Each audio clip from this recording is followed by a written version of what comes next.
Mina olen Sten. Te vaatate Tartu Ülikooli üliõpilasesinduse infokirja.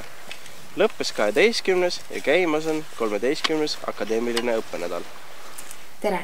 Selle aasta Tartu Ülikooli aastapäeval õhtu perenaisena on mul teil kõiki hea meel kutsuda 1. detsembril kell 19.00 Vanemuise kontserdimajja, et võtta koos vastu Tartu Ülikooli sünnipäev.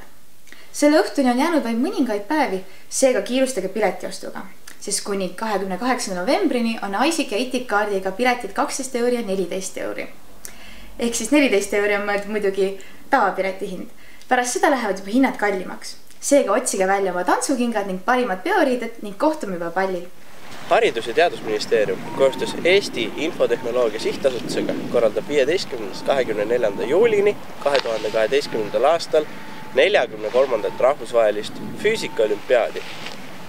Ja selle edukaks korraldamiseks otsivad nad oma meeskonda vabatahtlikke. Kui olete huvitatud ja motiveeritud panustama teadusolümpia elluviimisele, siis vaata lisainfot siit. Riigikogu Teabekeskuse Demokraatia töötoba korraldab 24. novembril Riigikogu Teabekeskuses Demokraatia töötoa teemal töötav tudeng, paratamatus või vaba valik. Selle töötoa peamiseks teemaks on tudengite töötamine ülikooli õpingute kõrvalt. Rohkem infot Tüe kodulehelt. Kas Illusiooni flyerit saab? Illusiooni flyereid saab iga päev Tartu Ülikooli üliõpilasesindusest, nii et tule läbi ja mine peole.